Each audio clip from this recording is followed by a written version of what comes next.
Buonasera e benvenuti al TG Sicilia. Vediamo subito i titoli di questa edizione. Fontanarossa, nuovo terminal in tensostruttura, sale all'80% l'operatività dell'aeroporto di Catania, grazie anche al supporto dello scalo di Comiso. Restano i disagi e le polemiche sulla società che gestisce lo scalo. Il colosso delle crociere MSC lascia il porto di Siracusa. La compagnia chiede strutture migliori, uno stop che pesa sul turismo già in ginocchio per lo stallo a Fontanarossa. Palermo, svolta nel caso del bimbo morto a Charme un anno fa mentre era in vacanza con i genitori. Una gastroenterite mal curata la causa del decesso. Per i consulenti della Procura di Palermo, con cure adeguate, il piccolo Andrea poteva salvarsi. Dopo il sopralluogo a Bellolampo, la Commissione regionale antimafia annuncia l'apertura di un'indagine per accertare le cause dell'incendio che ha originato l'allarme diossina. Rifiuti, la Regione accelera sui termovalorizzatori. Il governatore Schifani chiede i poteri speciali necessari per realizzare 2 impianti. Intanto la Sicilia rischia di perdere 2,5 miliardi di fondi europei. E poi il calcio, siciliane tra campo e mercato. In Serie B il Palermo prepara l'esordio in Coppa Italia contro il Cagliari, mentre in Serie C Alessandro Livieri è il nuovo portiere del Catania.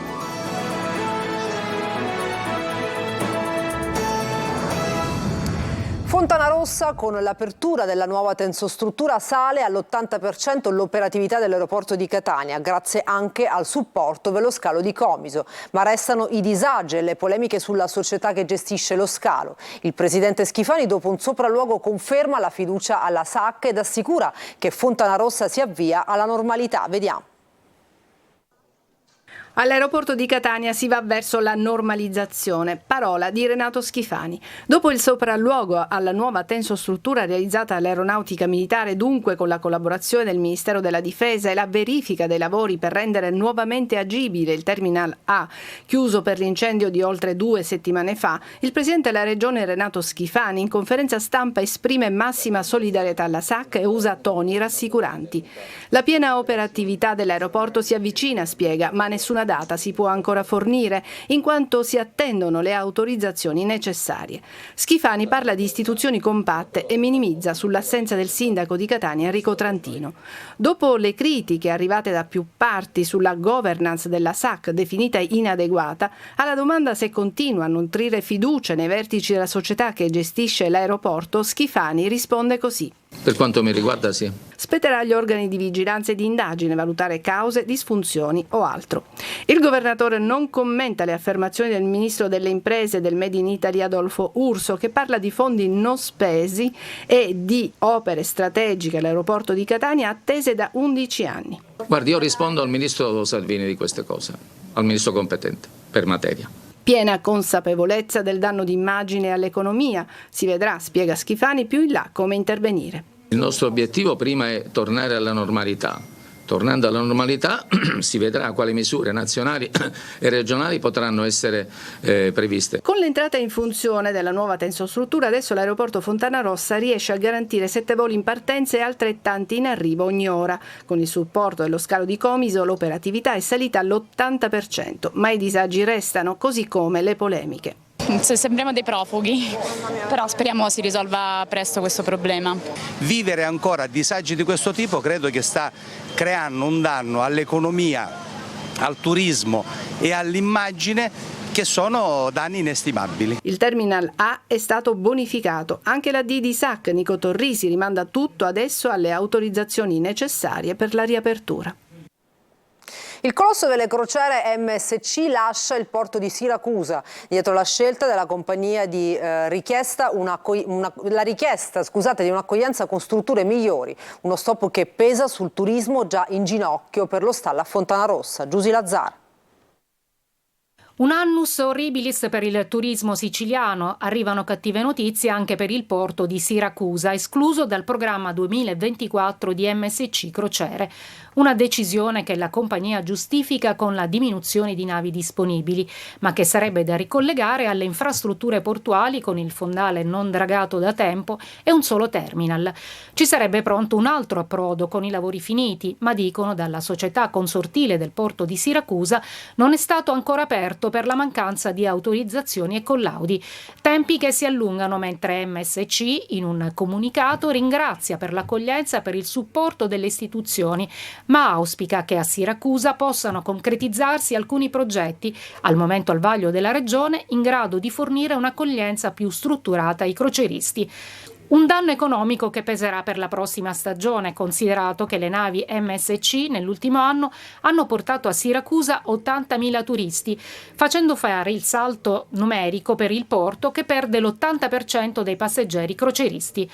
Uno stop che complica la stagione turistica già compromessa per l'incendio nell'aeroporto Fontanarossa andato in tilt e anche la rete autostradale e infrastrutturale in condizioni disastrose. Un notevole danno a tutte le guide che facevano poi le escursioni da Siracusa, ma non soltanto alle guide, anche tutto l'indotto, perché queste persone, questi gruppi si muovono, vanno a mangiare al ristorante, vanno a consumare in giro e tutto questo flusso di persone ovviamente mancherà. Ora temiamo per ciò che può accadere ad agosto, anche perché l'immagine della Sicilia è stata devastata. Non solo è stata devastata dal fuoco una parte della Sicilia, ci sono stati danni incredibili, ma anche l'immagine della Sicilia, di come la Sicilia abbia gestito tutta questa situazione. Anche sul fronte delle disdette per le strutture ricettive, Giuseppe Rosano, di Noi Albergatori Siracusa, stima un calo del 30%, con una perdita solo nella città di 200.000 euro a settimana. Cifra, dice Rosano, destinata a salire con ricadute sul territorio. Il bambino di Palermo morto a Sharm el-Sheikh un anno fa. Per i consulenti della procura le cure in Egitto furono inadeguate. Depositata la relazione, Andrea Mirabile ebbe una gastroenterite di origine ignota. Marco Gullà. Gastroenterite di origine ignota, sarebbe questa la causa della morte di Andrea Mirabile, il bimbo palermitano di 6 anni deceduto un anno fa a Sharm el-Sheikh mentre era in vacanza con i genitori in un resort di lusso. La patologia non sarebbe stata affrontata immediatamente e in modo efficace dal medico dell'ambulatorio che, dopo i primi sintomi, visitò la vittima limitandosi poi a prescrivere farmaci contro le intossicazioni alimentari. Andrea venne ricoverato il giorno successivo, ma lo stato di disidratazione dovuto alla forte dissenteria che l'aveva colpito era però ormai troppo grave. Sono le conclusioni della consulenza medico-legale disposta dalla Procura di Palermo, che indaga sulla vicenda e che in gran parte coincidono con quanto accertato dai medici di Sharm, incaricati dall'autorità giudiziaria locale di effettuare la prima autopsia sul corpo del bimbo. Andrea morì subito dopo l'arrivo all'ospedale internazionale di Sharm, dove invano si tentò di rianimarlo, mentre il padre venne trasportato a Palermo con un aereo messo a disposizione dalla compagnia con cui la coppia aveva stipulato un'assicurazione medica prima della partenza e portato in rianimazione con gravi problemi renali. Venne curato e dimesso qualche giorno dopo. Ed è in gravi condizioni un bimbo di 10 anni caduto dal cavallo a Cerami, in provincia di Enna. Il bimbo è ricoverato con prognosi riservata all'ospedale Garibaldi di Catania. Dopo la caduta era stato trasportato all'ospedale Basilotta di Nicosia, ma qui i medici, constatata la gravità delle lesioni, hanno disposto il trasferimento in elisoccorso a Catania. Nel piccolo centro di circa 1.800 abitanti è stata organizzata una veglia di preghiera che si terrà domani, venerdì 4 agosto. La Commissione regionale antimafia aprirà un'indagine sull'incendio a Bellolampo. Questa mattina sopralluogo in discarica. Al momento l'ipotesi privilegiata sul rogo alla Quarta Vasca è l'autocombustione. Marco Gullà. La Commissione regionale antimafia aprirà un'indagine sull'incendio avvenuto alla discarica di Bellolampo per capire come e perché il fuoco è scaturito. L'incendio dei giorni scorsi, che ha causato anche lo sprigionamento di diossina in tutto il comprensorio, tiene ancora alto l'allarme inquinamento. Ecco perché la Commissione antimafia vuole vederci chiaro e questa mattina con il presidente Antonello Cracolici ha anche fatto un sopralluogo a Bellolampo. L'incendio alla Quarta Vasca potrebbe essere stato causato dall'autocombustione, come dice lo stesso Cracolici. Il fatto che il fuoco sia partito nell'ora di punta del caldo della città, alle ore 14 circa,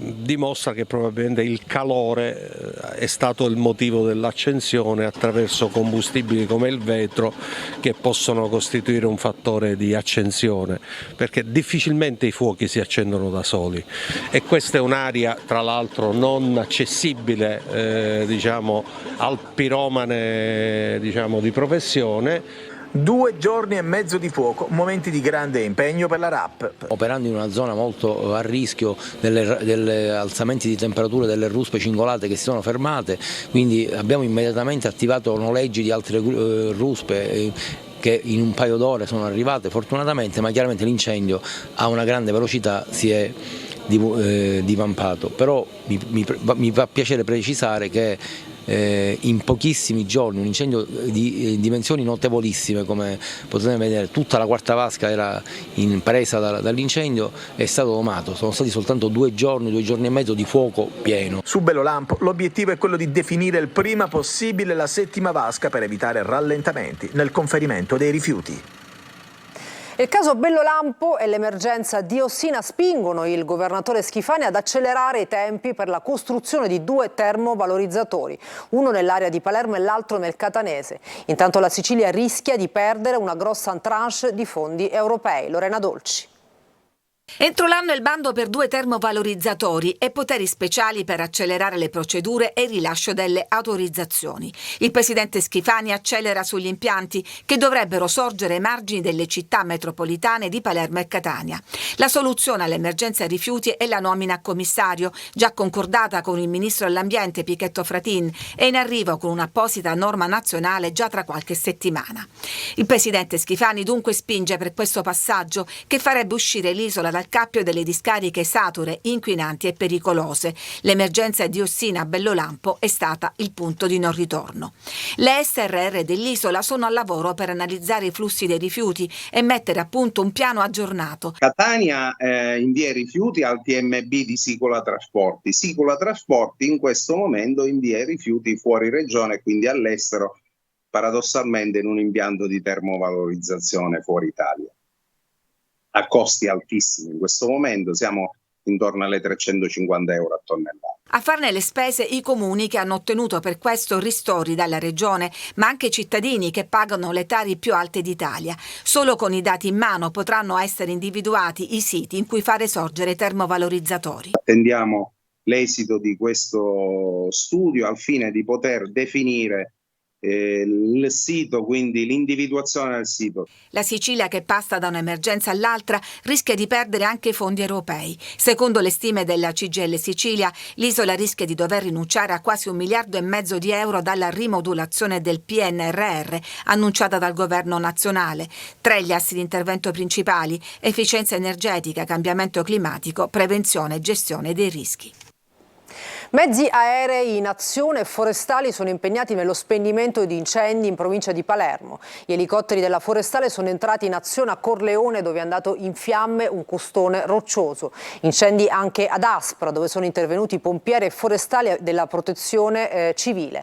Abitazioni minacciate dai roghi. Fiamme alle pendici del Monte Enna, con un incendio in contrada Baronessa vicino a un impianto di calcestruzzo. Sono intervenuti 2 elicotteri, mentre da terra operavano i volontari antincendio boschivo della protezione civile, i vigili del fuoco e il corpo forestale.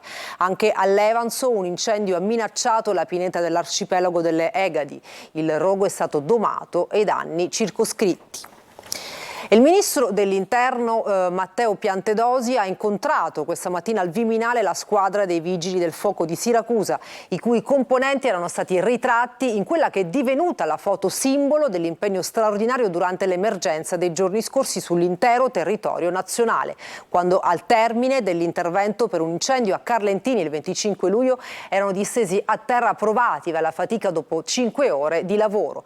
Piantedosi ha voluto ringraziare loro anche in rappresentanza di tutte le squadre dei Vigili del Fuoco d'Italia, impegnate nella lotta agli incendi boschivi e nel soccorso alla popolazione colpite da calamità.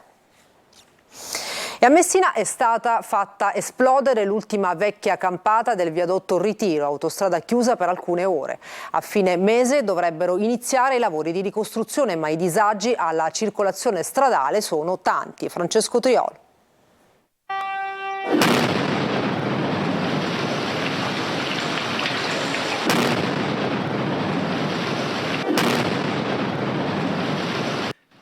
Le immagini sono spettacolari. L'ultima campata del viadotto Ritiro sulla tangenziale di Messina viene giù con una serie di piccole esplosioni controllate. È l'ultimo pezzo del vecchio ponte ad andare giù e segna l'avvio del percorso che deve portare al traguardo entro febbraio per la sua ricostruzione completa, iniziata nel 2016. Il rumore dell'esplosione è stato udito in tutta la zona centro-nord della città quando erano le 6:30. Ad eseguire la demolizione è stata una società specializzata, la Nitrex, che già aveva buttato giù, ad esempio, il viadotto San Giuliano in provincia di Caltanissetta.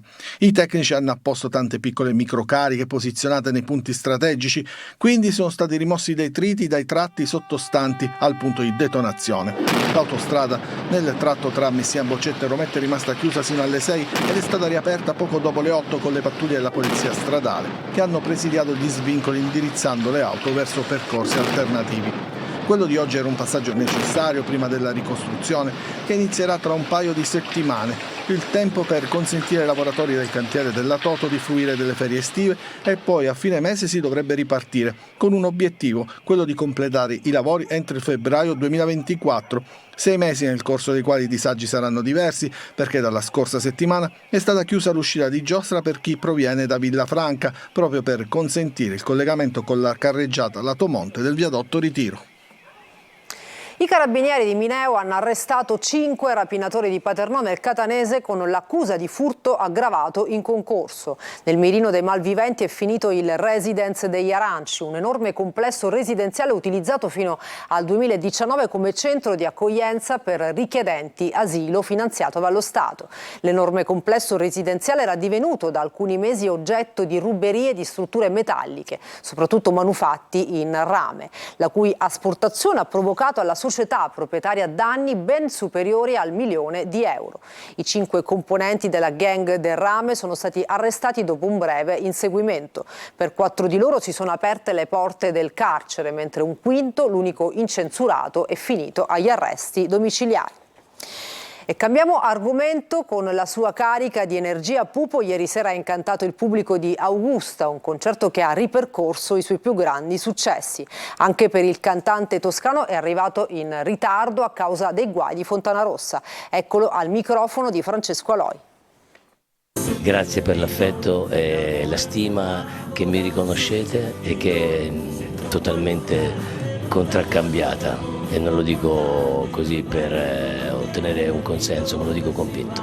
Una stima che Pupo porta con sé nel cuore, toscano di origine, ma la Sicilia è una regione che ama molto. Per lui cantare qui ha un significato particolare. Io ho iniziato la mia carriera proprio da professionista in Sicilia nel 76 al Carnevale di Acireale, la mia prima prestazione da professionista come Pupo. E per me è tornare alle origini ed è un'emozione fortissima e io nei siciliani trovo un riscontro unico. Questo è l'effetto che Enzo Ghinazzi ha trovato ad Augusta, dove torna 33 anni dopo portando i saluti di Rosario Fiorello. Io quando ho detto a Rosario che venivo a cantare ad Augusta, mi ha detto io la amo Augusta, ci vengo ogni tanto e mi ha detto salutami Augusta, con piacere lo farò, quindi vi porto i saluti di quello che è stato per tanti anni un vostro concittadino illustre. Una piazza pienissima, tutti a cantare e ballare i pezzi più belli, quelli che hanno fatto la storia della musica italiana, molte hit del passato che sono presenti anche nelle playlist di oggi.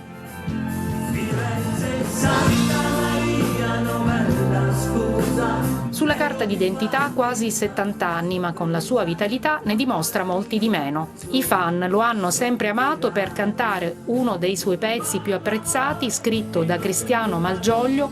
Pupo ha chiamato alcuni di loro.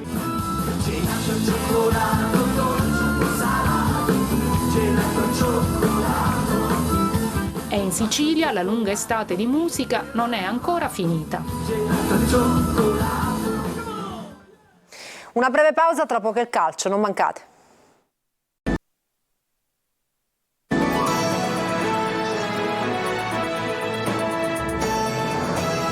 Siamo al calcio, il Palermo prepara in Trentino l'esordio in Coppa Italia contro il Cagliari, in programma il 12 agosto. In Serie C il Catania ha definito l'ingaggio del portiere Alessandro Livieri. Angelo Gaiano.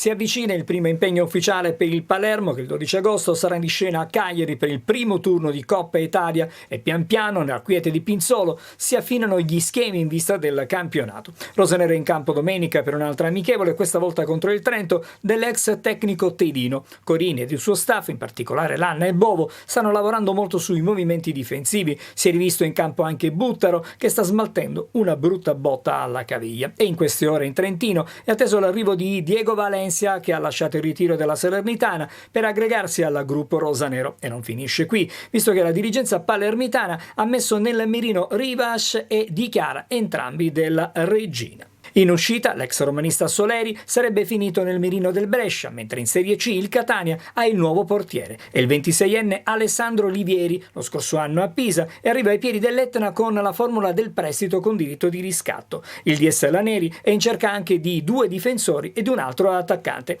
Ma il mercato di Serie C è complicato anche dalla questione ricorsi. Lo slittamento del campionato consente comunque al Catania, che continua a lavorare a Zafferana, e alla Messina di scandagliare il mercato con maggiore serenità. Riflette il Messina, come detto, completato il mosaico degli under, il club giallorosso si concentra sugli over. Dal ritiro in Sila, mister Modica lo ha ribadito più volte, si aspetta almeno 3 innesti di qualità nei settori nevralgici del campo. Uno potrebbe essere il Play Mungo, di proprietà della Viterbese. Gli altri investimenti saranno concentrati su un fantasista ed un attaccante in grado di andare in doppia cifra. Intanto a San Giovanni in Fiore è arrivato e si è aggregato l'attaccante esterno Marco Zunno, classe 2001, l'ultima stagione in Serie C con le maglie di Novara e Piacenza.